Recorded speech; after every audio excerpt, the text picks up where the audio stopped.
als du gehst im letzten Weg. Gott Himmel bleine verstellen Beute.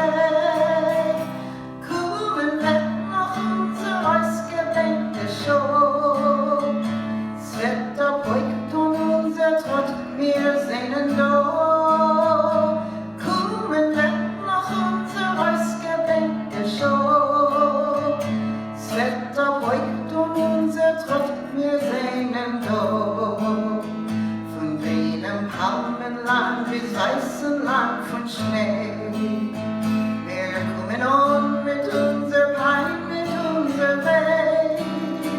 Und wo gefallen ist der Spitz von unser Blut. Sprotzen wird dort unser Grube, unser Mut. Und wo gefallen ist der Spitz von unser Blut. Sprotzen wird dort unser Grube, unser Mut. Es wird die Morgen zum Begilden uns dem Hand. Unser Nacken wird verschwinden mit dem Feind. Nur ein Versammeln wird die Sonne in der Kajor. Wie Abraham soll gehen das Lied von Dor zu Dor. Nur ein Versammeln wird die Sonne in der Kajor. Wie Abraham soll gehen das Lied von Dor zu Dor. Das Lied geschrieben ist mit Blut und nicht mit Blei. Es ist nicht kein Lied von einer Fege läuft der frei. Das hat der Volk zerrischen Fall in die Gewalt.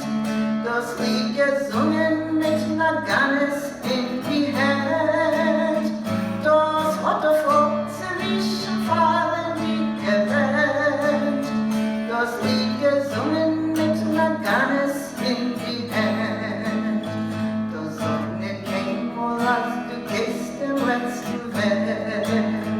Gott Himmel bleine verstellen Leute. Kommen wird noch unser ausgedenkte Show. Es wird der Beugt und unser Trott, wir sehnen da. Kommen wird noch unser ausgedenkte Show. Es wird der Beugt und unser Trott, wir sehnen da.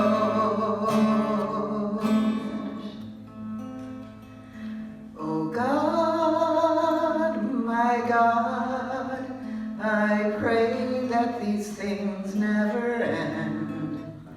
The sand and the sea, the rush of the waters, the crash of the heavens, the prayer of the heart, the sand and the sea, the rush of the waters, the crash of the heavens, the prayer of the heart.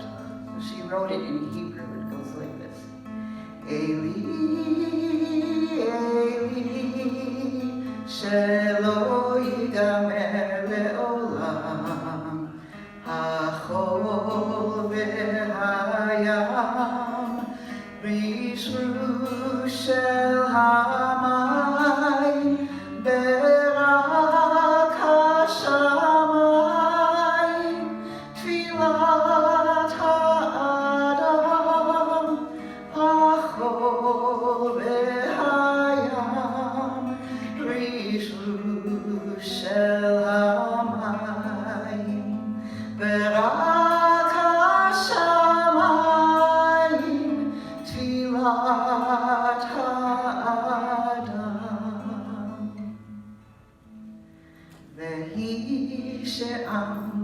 Vehi she'amda lavoteinu velanu. Vehi she'amda lavoteinu velanu. She'lo echad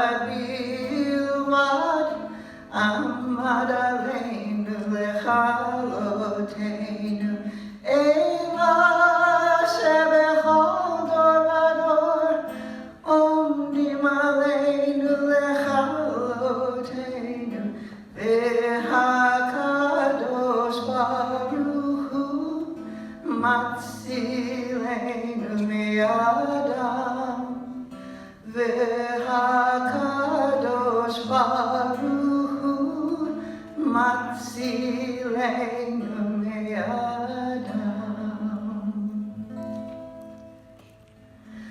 Oyfn Pripetshok brennt der Feuer und in Stube ist heiß, und der Rebbe lernt kleine Kinderlech dem Aleph Beis, und der Rebbe lernt kleine Kinderlech dem Aleph Beis.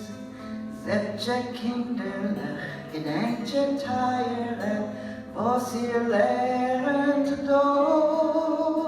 Sagt je noch einmal und Tage noch einmal, kommet's Aleph O. Sagt je noch einmal und Tage noch einmal, kommet's Aleph O.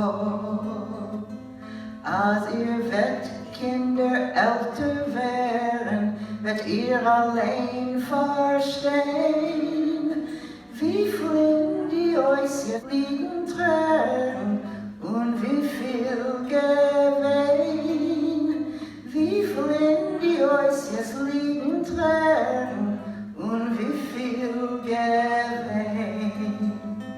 Seid ihr kinderlich, gedenkt ihr Teire, was ihr lernt do. Sagt ihr noch einmal und Tage noch einmal, kommet's Aleph O.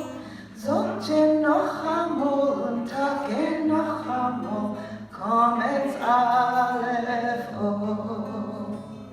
Als ihr werdet Kinder dem Goles schleppen, euch gemutschet sein, sollt ihr von die euch jetzt keuer schäppen, guckt in sie rein. Sollt ihr von die euch jetzt keuer schäppen, guckt in sie rein. Seid ihr kinderlich, gedenkt ihr Teire, was ihr lernt do. Sagt ihr noch einmal und Tage noch einmal, kommet's Aleph O. Sagt ihr noch einmal und Tage noch einmal, kommet's Aleph O. I still can't believe it. Dad hit me with the belt, hit me really hard. He's never done that before. He came into the woodshed and shouted, "Look at that mess. Didn't I tell you to clean it up?"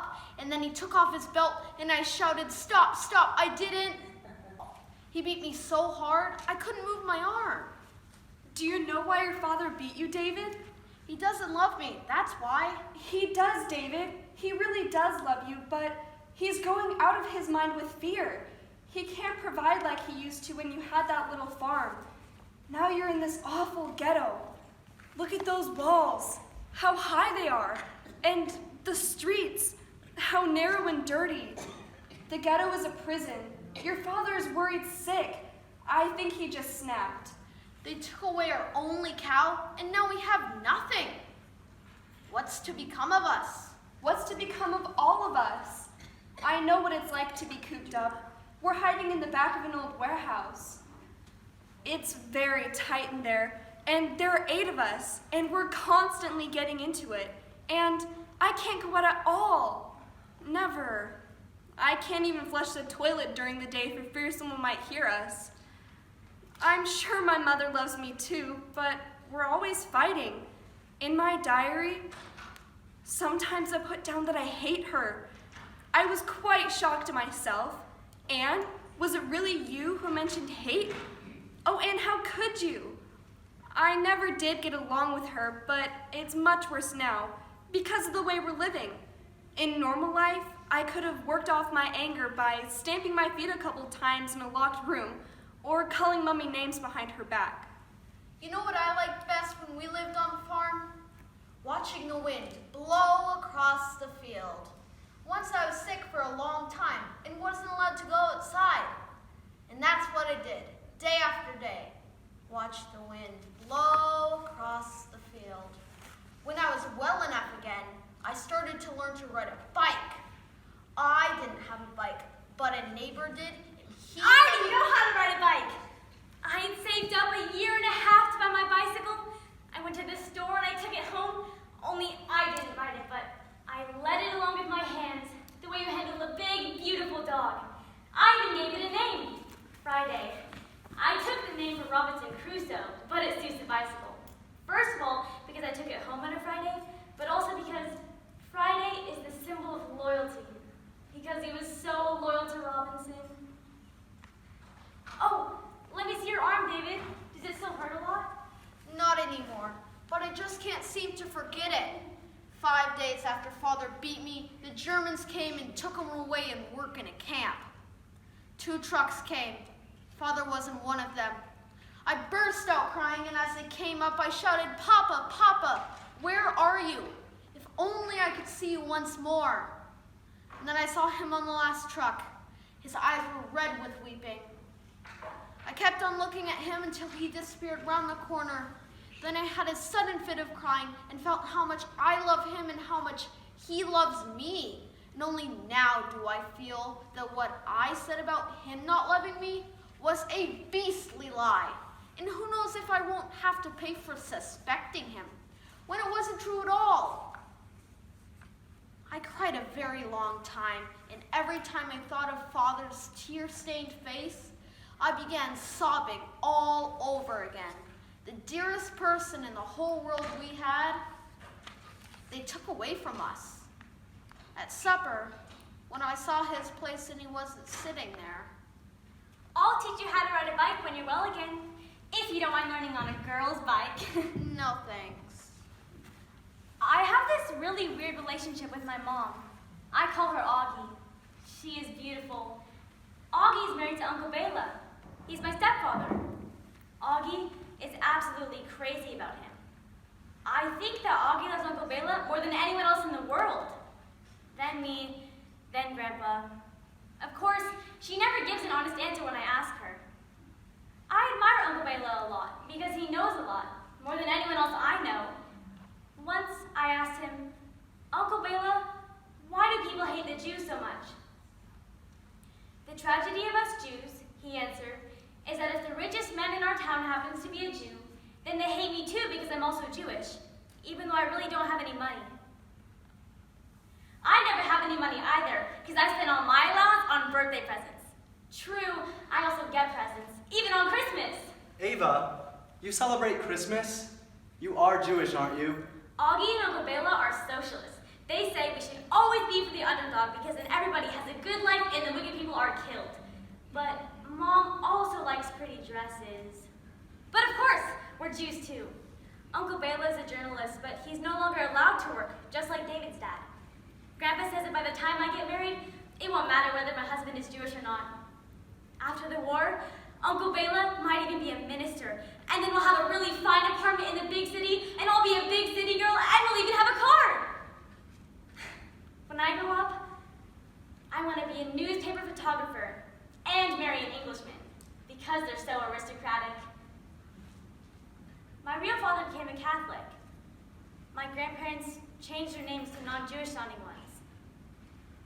But it really doesn't matter now. To the Germans, we're still Jews. I'm proud to be a Jew. When I grow up, I want to be a diplomat in our own land, the state of Israel. After this war, which is destroying our people, we'll have our own state. I know we will, just like we did 2,000 years ago. But now, we're in Belgium. We left Holland about the same time Anne and her family went into hiding, and we went to Brussels, where no one knows we're Jews. Here, I can go to school. You can go to school? You're so lucky. We weren't allowed to go to school anymore. One day the teacher read a letter to us. I was in the 7th grade. It said Jews had to leave the school immediately. We didn't want to go home and hung around the schoolyard. The teacher saw us and told us we had to leave. She started crying. We were all crying. But I did keep some notebooks, see, and now I'm keeping the diary. When I write in it, I can pretend I'm still in school. The same thing happened to me when the Germans came and put us in the ghetto and closed the schools. I started keeping a diary because I considered it my duty to record everything. Everything. For later. For after the war. So everyone will know. Everyone says I'm a pretty girl. Grandma says I'll be even prettier than Augie, and that she's only charming, but I'll have a modern figure. And that's because I do a lot of athletics. Swimming, skating, bicycle riding, and exercise. I was born on Friday the 13th. I was really mad at Augie when she said she couldn't make it to my birthday party because she was about to have surgery in Budapest. But I still think she could manage to come. Of course, she sent me a present. A gold bracelet. From Grandma, Augie's mom, I got a light tan spring coat and a navy blue knit dress. From my father, a pair of high-heeled black shoes and 2 pairs of sheer stockings. Until now, I've always worn plain stockings or socks. From Aunt Lily, my father's sister, I got a pretty little gold chain. Dear Diary, from now on, I will carry the key with which I lock you on the chain so no one will ever know my secrets. It was a happy day, but I was also sad. Because of your mother not being there? Yes, but also because of Marta. Marta was my best friend. She was 2 classes ahead of me. I was so proud to be her friend. It'll be 3 years ago this summer. Marta was over at our house. First, we went riding our bicycles. Marta's was just like mine, only hers was a brighter red. Then we came home, and Augie asked Marta to dance something to music from a record. Marta loved to dance, but she didn't want to because she was tired from riding the bicycle. Then we had an afternoon snack, strawberries with whipped cream, which Marta loved more than anything else in the world, even more than dancing. Suddenly, the bell at the front gate rang 5 times. It was Marta's little babysitter. She came in and said, "Marta, come home! The police are there and you have to go with Mama and Papa!" Marta said maybe it's because she rode her bicycle too fast. She should have listened to her dad. He had said many times she'd end up with the police on account of speeding. I thought that must have been it. I'll call you later!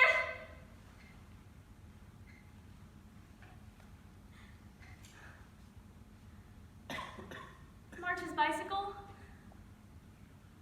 was left near mine, beside the gate. Augie cried a lot whenever she saw the 2 red bicycles standing next to each other. I never saw her again. She was put on a train to Poland, without luggage and without food. My best friend was Lise. She too was taken to Poland. I think about her a lot. In the evening, when no one's around in the warehouse, we sometimes listen to the radio. In secret, of course. One time, I heard they were killing Jews in Poland. I thought about Lise, dressed in rags, skinny, looking at me with eyes that beg, "Rescue me from this hell." And I cannot help her. I can only look on. How others suffer and die, and can only pray to God to send her back. Oh God, that I should have all that I wish for, and that she should be seized by such a terrible fate. I am not more virtuous than she. She too wanted to do what was right. Why should I be chosen to live and she probably to die. What is the difference between us? My best friend was Benki, a pioneer like me in a part of our club. Pioneers are young communists. Our mission in life was to a better world, a world without fear, exploitation, and oppression. And now he's dead. They took him out of the ghetto and shot him. You mean they just took people out and shot them? How do you know? Jews are taken in covered trucks into the woods and forced to dig ditches. Then the Germans line them up in front of the ditches and shoot them.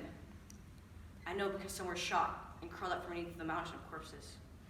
I've seen a lot of murders, but nothing like that. Every day we hear of people getting killed, and for no reason. The other day our neighbor's daughter was shot because she'd gone out after 7 o'clock. I can hardly believe it, but now everything is possible. A girl as pretty as a picture. If she could be shot, then the end of the world will soon be here. They don't need a reason, David. The fact that we are Jews is sufficient to explain and justify everything. With the Germans, everything is highly organized, including murder. Everything is official. Everything is done according to law. Just as there is a law to prevent stealing, so there is a law to hunt Jews. My friend Benki said they would not get him, but they did. We tried to hide from the Germans in between the walls, in the attic, and in the cellar. This is what I wrote in my diary the night the Germans and Lithuanians came to get us. We are like animals, surrounded by the hunter. The hunters on all sides, beneath us, above us, from the sides. Broken locks snaps, doors creak, axes, saws. I feel the enemy underneath the boards on which I am standing. The light of an electric bulb seeps through the cracks. They pound, tear, break. Soon the attack is heard from another side. Suddenly, somewhere upstairs, a child bursts into tears. A desperate groan breaks forth from everyone's lips. We are lost. They shove sugar into the child's mouth and smother it with a pillow. The mother of the child is weeping, and people shout with wild terror that the child should be strangled. The baby shouting more loudly, the Lithuanians pounding more strongly against the walls.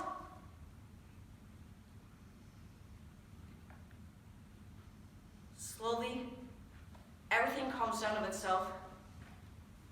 We understand they have left. Later, we hear a voice from the other side of the hideout saying, "You are liberated." My heart beat with such joy. I have remained alive. But not Benki. The next morning, I learned that thousands of people have been taken away to be killed. I shall always remember you, Benki. Shall avenge your blood. How fortunate we are here. So well cared for and undisturbed. I feel wicked sleeping in a warm bed while my dearest friends have been knocked down or have fallen into a gutter somewhere out in the cold night. One time, I had so many strawberries, I could not stand the sight of them. We have friends who help us. They check out books for me from the library. They get me fan magazines and I cut out pictures of the movie stars. I'm crazy about the movies. You should see the wall of my room. On birthdays, I get nice presents. You see, this is what I sometimes think. What's the use of turning the hideout into a secret annex of gloom? Must I keep thinking about those other people, whatever I'm doing? And if I want to laugh about something, should I stop myself quickly and feel ashamed that I'm cheerful? Ought I then cry the whole day long? No, I can't do that. Besides, in time this gloom will wear off. I could go on for hours about the war the suffering has brought, but then I would only make myself more dejected. These wretched people are sent to filthy slaughterhouses like a herd of sick, neglected cattle. But I won't talk about it. I only get nightmares from such thoughts. The other day, I was lying on my bed thinking about my two friends that I'd met at Hebrew school. The first is the girl that I love and still do love. Who knows where she is now? Her image keeps floating before my eyes in all her beauty. Then there is Finkel, my dearest friend. During lunch, we'd sit together and study our sacred texts. He was a friendly, wonderful person. Every time I think of Finkel and this girl and all my people, the tears appear as if by themselves, and I can't hold them back. That was only the third time in my life that I had cried. I never before felt the need to pour my heart out to a friend, but then I didn't know what it was to live without knowing anyone, to be lonely as if one were in a desert. Oh, how I wish I could see some of my old friends, how my soul longs to talk with my friend Finkel. I feel so lonely. But Moishe, at least you can move about. You can go to the library, eat in restaurants. You even get to go to school. School? I'm learning shorthand and typing, but I'm not complaining. You should see the students. The girls are full of laughter and joy. Looking at them, you'd never think that there was a war going on and millions of young people were being killed. I really don't understand how people can be happy during times of war.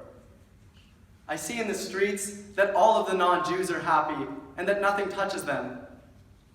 It is like being in a great hall where many people are joyful and dancing, and where there are also a few people who are not dancing. And from time to time, a few of the people who aren't dancing are taken away.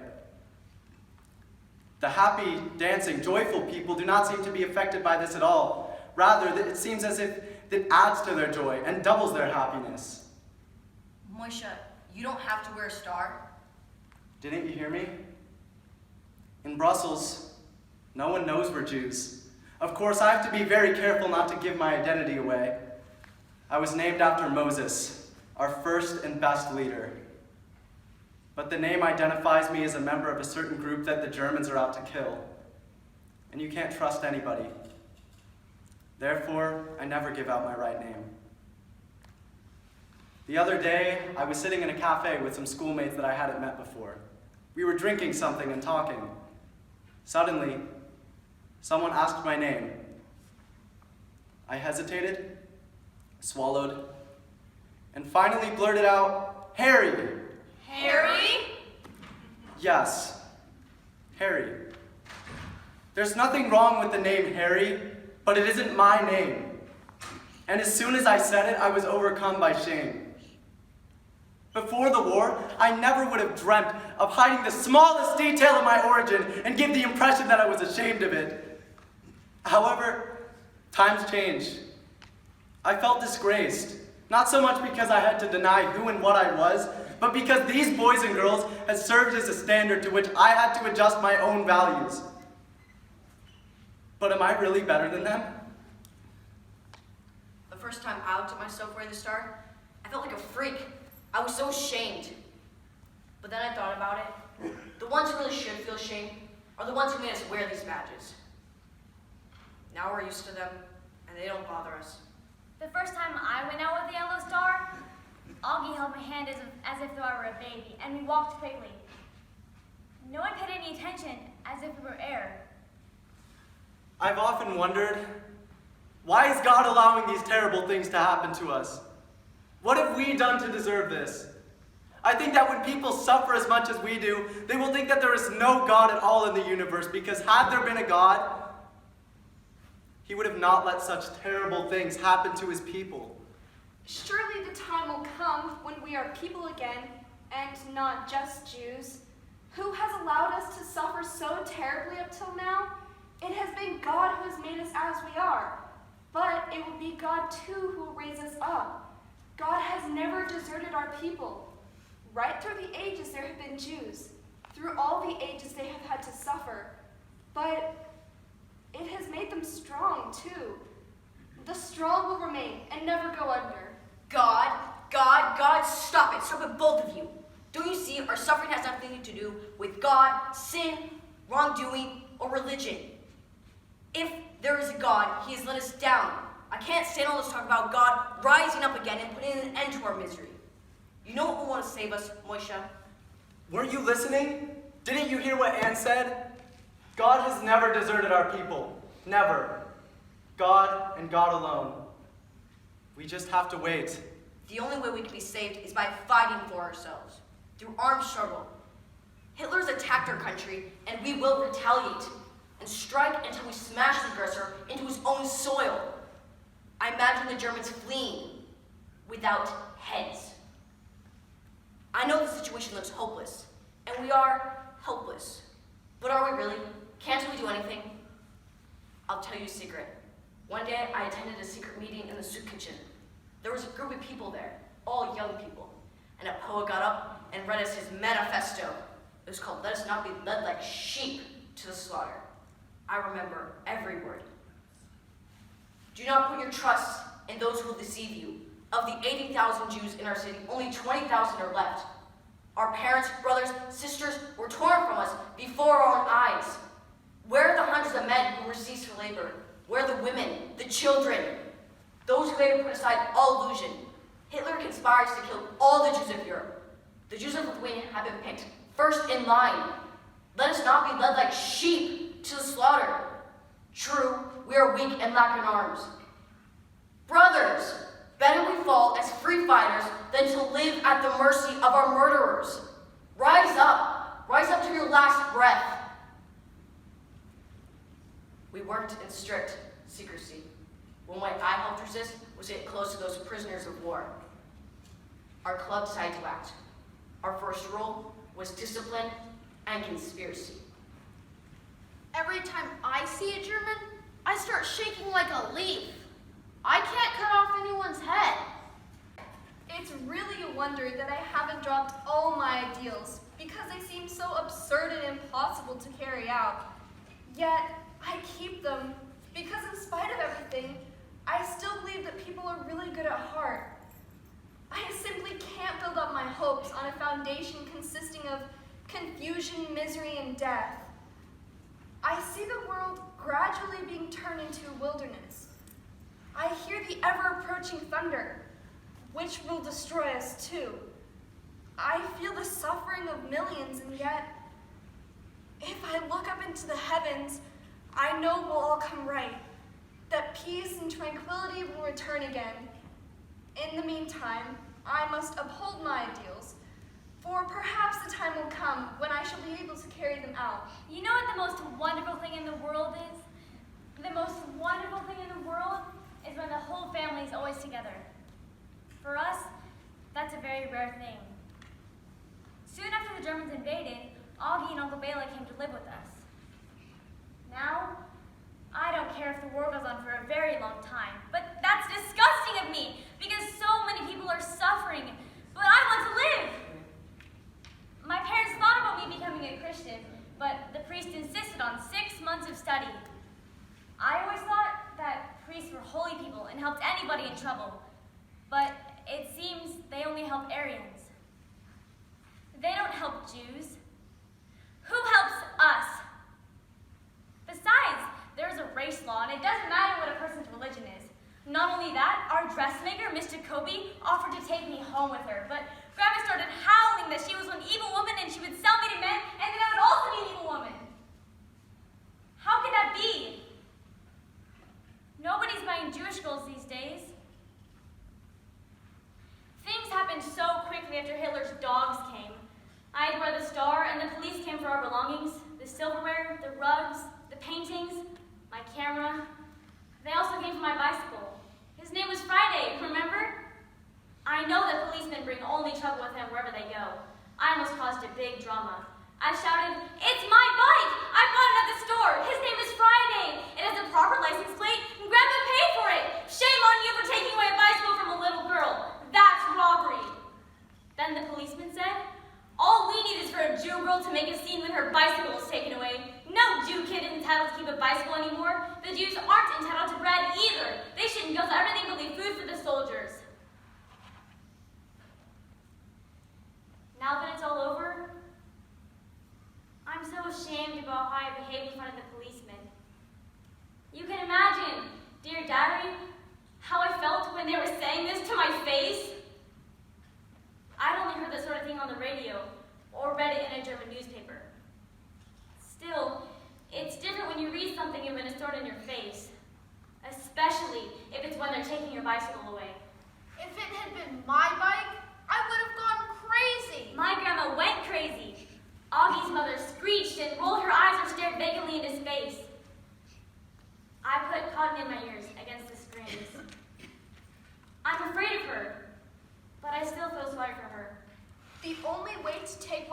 off it all is to study, and I do a lot of that. I'm reading the Bible, I'm reading a biography of Galileo, studying difficult words. I'm reading about Hercules, Orpheus, Jason, Theseus. Oh, there's still such a terrible lot to find out and to learn. And I write. Writing is the finest thing I have. When I write, my sorrows disappear. My courage is reborn. My greatest wish is to become a journalist someday, and later on a famous writer. After the war, I want to publish a book titled The Secret Annex. But I also take tranquilizers every day against fear and depression. Study keeps me going. I need to study. The ghetto's a large swamp in which we lose our days. Though I have such a rich life, I often forget I'm living in the ghetto. Time runs by so quickly, I want to shout out for it to stand still. I wish to hold on to my past year, for later, for a new life. I'm 15 years of age. I'm full of hope. I shall live with tomorrow, not with today. I'm teaching my sisters French, and I'm studying Arabic. I read a lot too, but it doesn't cheer me up. Not even the Torah can help me.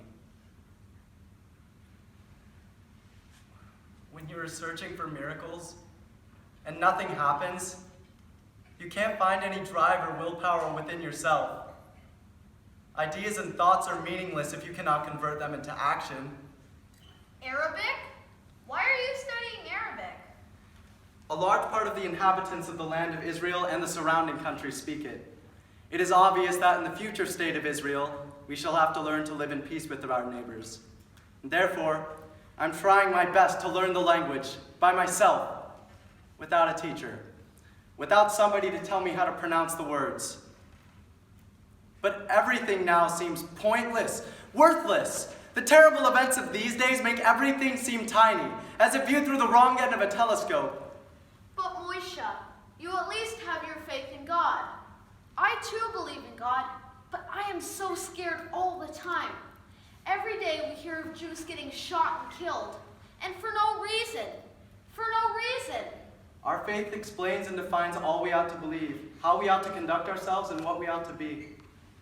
Had I not religion, I would never find any answers to the problems that confront me.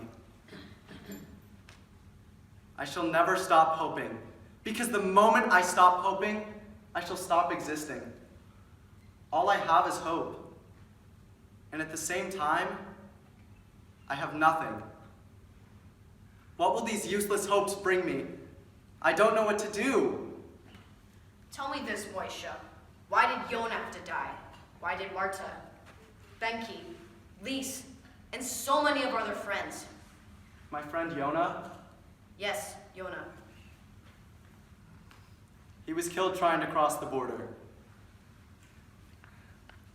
When I heard the news, my heart stopped. I couldn't believe that such a good boy was no longer alive. This is surely not a thing that the Lord would permit. If it is true that he had been murdered, then the time has really come for God to take his revenge on all those evil Germans and save us. Marta. I think about her all the time. Maybe I'll also be taken to Poland, the way she was. She was also just a girl, and still the Germans killed her. But I don't want them to kill me. I would go to anywhere in the world where they don't know I'm Jewish, and from which I couldn't be taken to Poland like Marta was. I want to live, even if it means I'll be the only person here allowed to stay. I would wait for the end of the war in some cellar, or on the roof, or in some secret cranny.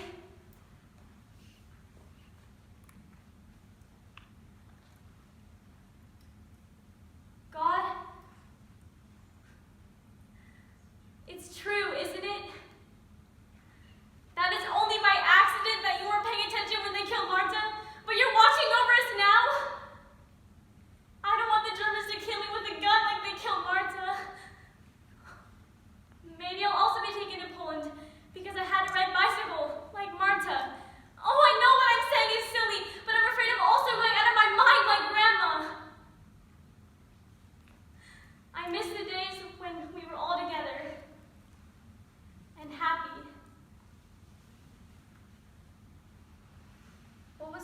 happiest day, David? My happiest day was when Father returned. I'll never forget. I was at a neighbor's making slippers for my sister. Suddenly, I heard a truck approaching and singing. I ran out, and right enough, there they were, driving up. From far away, you could see them waving their arms, their caps. I saw my father waving too. I threw everything down, ran to meet them, and arrived at the same time the truck did. I immediately took Father's bundle from him, and he got down from the truck. I was so glad. We walked home, and our place was filled with people. They all came for the good news. Father had injured his arm. That's why they let him out. At first, I was very frightened, thinking he'd been very badly wounded. It's hard for me to describe everything Father related. The first week was the worst, until he got used to things. The work wasn't so bad, only the discipline. If a man doesn't march well or sing, he gets beaten. They have to get up at 4 in the morning, and at 5 in the afternoon, the work ends. For 13 hours. For 13 hours at a stretch. The men aren't allowed to take a rest. Anyone who sits down receives a terrible beating. There was no end to his account. We stayed up till 2 in the morning. No one can imagine our joy. Only someone who's been through the same experience will understand. The other day, I was looking out of the attic window, where no one can see me, and I thought how much I'd like to be out there. Is there anything more beautiful than to sit before an open window, looking out into nature, to listen to birds singing, to feel the sun against your cheeks, to be cycling, dancing, whistling, looking out into the world, feeling young, to know that I am free. That is what I long for. Still, only I mustn't show it. My happiest day was at the club. It was December and cold, and that evening we had a party. We got hold of 100 kilograms of potatoes, and we baked pudding. We started at 9, and many guests came. And there we sat crowded together. I looked over the crowd, and I saw all of our kind teachers and friends. That evening, we showed what we are and what we're made of. We recited poetry and sang songs until late that night. We sat at simple tables, ate pudding, and drank coffee. And we were so happy. So happy. You may not believe it, but there was a day I was actually happy. I cannot and do not want to deny it. But it was a happiness of the same kind as those pitiful drops of water that only intensify thirst, and my happiness only made my pain worse. The joys of that day only made me feel more deeply the agony of my dear people. I'm happiest when Augie and everyone is together, even after we put in the ghetto. I was in the bed with Marika, my friend. I cuddled up with her, and the two of us, believe it or not, were happy. We were 13 in the room. Strange as it may seem, everybody belonging to us was here together with us. Everybody in the world whom we loved. So you were in a ghetto too? Yes. One day, Mariska, our former cook, came in with the terrible news. She read the announcement. We're only allowed to take 1 change of underwear. Funny thing, Grandma was ironing and just went on ironing and ironing. And all the while she was ironing, she sang or hummed to herself, and I never heard her sing before. All the while, I thought I was having a bad dream. I have never been so afraid. We packed and waited. That was the worst.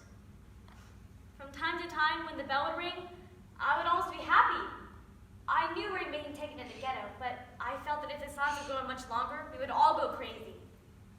Then, the bell did ring. The police weren't unfriendly, but one of them insisted I give him the gold chain. Don't you know yet that you aren't allowed to keep anything made of gold? This isn't private Jewish property anymore, but national property. Please, Mr. Inspector, Let me keep the gold chain. Please, that is impossible. In the ghetto, you'll be checked again. So help me God, don't need this chain or any other object that is being taken from you. I don't need any of it, but I don't want any difficulties either. I'm a married man. My wife is going to have a baby. In Grandma's night table, I found a velvet ribbon. So I asked the policeman, Mr. Inspector, may I take a velvet ribbon along to the ghetto? He said I could. So now the key hangs on that. When we left, I noticed the garden had never looked more beautiful. Grandpa stood there looking at it, shaking and crying, and only now did I notice how Grandma had turned into such an old woman, and she's only 54. She walked out of the gate as though she were drunk and sleepwalking. She didn't even look back, and there wasn't a tear in her eyes. Augie put her hands under the bundle on Grandpa's back so it shouldn't be so heavy for him. We were loaded onto an open truck. We stood. When we passed the pharmacy Grandpa and Grandma used to own, they looked the other way. All the way, Uncle Bela held Augie in his arms. I cuddled up alongside Grandma so as not to see the people in the street. They were taking their afternoon strolls as if it were the most natural thing in the world that from now on we should live in the ghetto. In the ghetto, we weren't even allowed to look out of the window, and the punishment for everything is death. There's no difference between things, no standing in the corner, no taking away food, no spankings, no writing down irregular verbs 100 times the way it used to be in school. Not at all. The lightest and heaviest punishment, death. It doesn't actually say that this punishment also applies to children, but I think it does apply to us too. It's an upside-down world, that's for sure. The final days in the Vilna ghetto were awful. Thousands of people were taken out and shot to death. The ground was littered with corpses, and the people were like wild beasts. That evening, I went out into the street. The ghetto looked awful. Heavy black clouds engulfed the ghetto. Suddenly, there was a clap of thunder, a flash of lightning, and it began to rain. The rain lashed with such anger as if it wished to flush everything out of the world. In the ghetto, we shared our room with an ugly, small, angry old man. He spoke to no one except Augie. It was dark, and they were talking. What he said made my hair stand on end. He said that we'd be taken to Poland in cattle cars and killed. I think he's right. Now, everybody says about everything, they will kill you, as if that weren't the most horrible thing in the world. I don't want to die because I've hardly lived. My father's mother said she wasn't afraid of dying. Easy for her to say. She's 72 and I'm only 13. Right after I had a nightmare. I dreamt that I was all alone and I stood in a big field, bigger than any I'd ever seen. And then I realized that the field was Poland. There wasn't a sign of a human being anywhere, or of a bird, or of any other living creature, and it was still, like the time we were waiting to be taken to the ghetto. In my dream, I was very frightened by the sounds and I started running. Suddenly, a cross-eyed policeman grabbed me from behind the neck and put his pistol against my nape. The pistol felt cold. I wanted to scream, but not a sound came out of my throat. I woke up Marika, and I told her what an awful dream I had had. Suddenly, it occurred to me, this is the way poor Marta must have felt the moment the Germans shot her to death! Blessed be thou, God of the universe, who formed man in wisdom. Blessed be thou, God, healer of all flesh, and doing wonders. One day, the Germans came for us. We'd been betrayed. The miracle I was waiting for.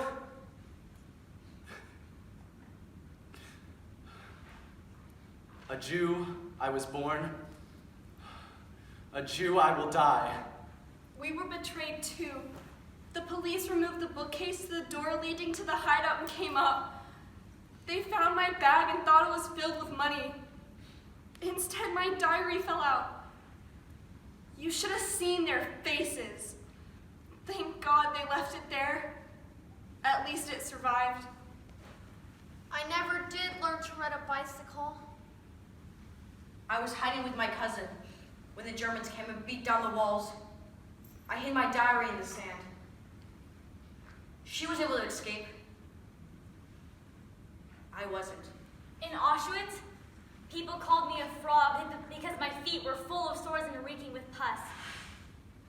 Then, they threw me on a truck like a piece of garbage. And you know what happens to garbage. All of us died, but our spirit lives on. We are witnesses and a sign of peace. We fought back with our books, with the love for our murdered friends, with our prayers, with the partisans in the underground, and with our diaries. Never say this is the final road for you, though leaden skies may cover over days of blue. As the hour that we long for is so near, our steps beat out the message, we are here. From lands so green with palms to lands all white with snow, we shall be coming with our anguish and our woe. And where the spurt of our blood fell on the earth, there our courage and our spirit have rebirth.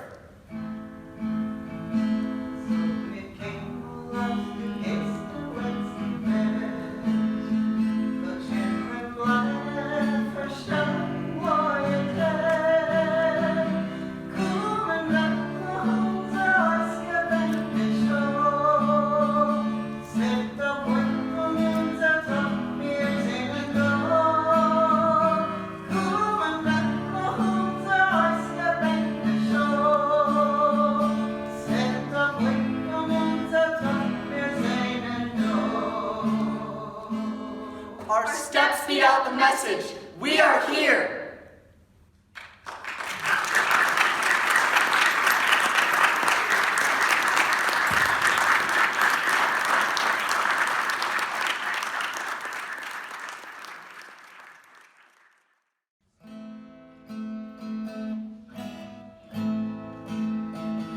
Zog Nit Keynmol als du gehst im letzten Weg. Gott Himmel kleine verstellen wollte. Kommen wird noch unser ausgedenkte Show. Es wird der Beugt und unser Trott, wir sehnen da. Kommen wird noch unser ausgedenkte Show. Es wird der Beugt und unser Trott, wir sehnen da. Von jenem Palmenland bis weißem Land von Schnee. Wir kommen an mit unser Pein, mit unser Weg. Und wo gefallen ist dieser Spritz von unser Blut. Sprotzen wird dort unser Gewurre, unser Mut. Und wo gefallen ist dieser Spritz von unser Blut. Sprotzen wird dort unser Gewurre, unser Mut. Es wird die Morgen super geben uns dem Hand.